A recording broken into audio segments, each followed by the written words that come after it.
तो सभी साथियों के लिए मेरा क्रांतिकारी जय भीम। साथियों, आज मैं आपको किसी विशेष मुद्दे पे जानकारी देने के लिए आपको बताऊंगा कि बाबा साहब ने हमारे जीवन में क्या क्या संघर्ष और कितनी मेहनत से हमारे समाज के लिए उन्होंने नीचे से ऊपर उठाने का जो कठोर संघर्ष और कार्य किया है।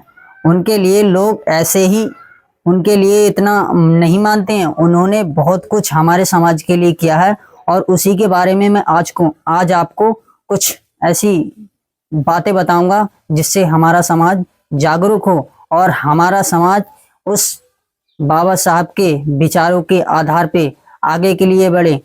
साथियों, तो बने रहें मेरे साथ, मेरी वीडियो अंत तक जरूर देखना। दोस्तों, आज का मेरा विषय है बाबा साहब डॉक्टर भीमराव अंबेडकर जी के संघर्ष से सर्जन तक का जीवन का था।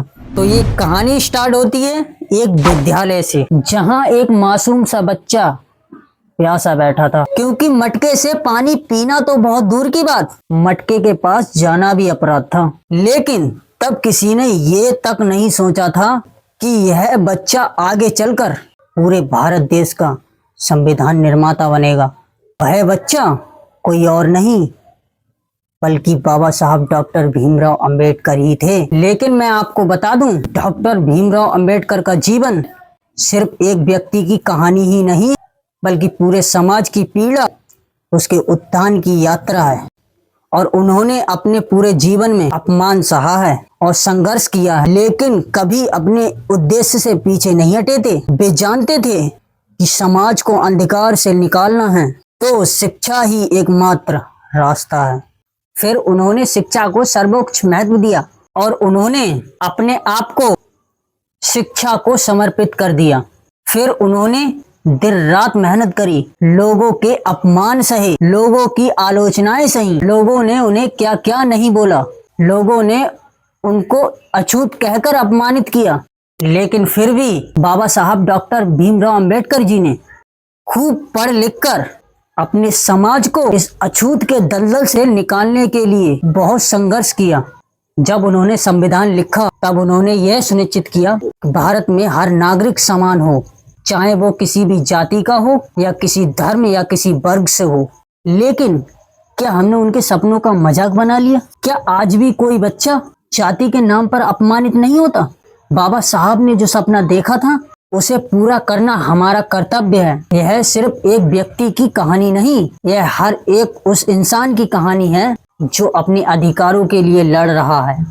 आज भी जब कोई इंसान अपने हक के लिए आवाज उठाता है तो बाबा साहब की आत्मा उसे आशीर्वाद देती होंगी। बाबा साहब ने कहा था, शिक्षित बनो, संगठित रहो, संघर्ष करो। तो क्या दोस्तों हम उनके बताए हुए रास्ते पर चल रहे हैं? यदि नहीं तो जागो जागो जागो, अपने समाज की तरफ देखो। आप तो घर में बैठ के चैन से रोटियां खा रहे हैं, लेकिन उन छोटे परिवारों से पूछो जो आज भी जाति के नाम पर अपमानित हो रहे हैं। मैं आप सभी भाइयों से निवेदन करता हूं कि हमारी इस वीडियो को ज्यादा से ज्यादा लोगों तक शेयर करें, ताकि वो भी इस वीडियो को देखकर जागरूक हों। यदि इसके बाद भी आपकी आंखें नहीं खुली तो उनके संघर्ष को अपमानित कर रहे हैं। तो दोस्तों, मैं आप लोगों से आशा करता हूं कि जिस महान पुरुष ने हमारे लिए इतना संघर्ष किया हो, उसके जन्म दिवस पर हम डीजे के साथ साथ खूब धूमधाम से उनका जन्म महोत्सव मनाएं। और ये हमारा यह भी कर्तव्य बनता है कि उनके दिखाए हुए मार्ग पे चलें और हम हमेशा संगठित होकर रहें। तो बस आज के लिए इतना ही, मिलते हैं अगली वीडियो में। तब तक के लिए जय भीम, नमो बुद्धाय।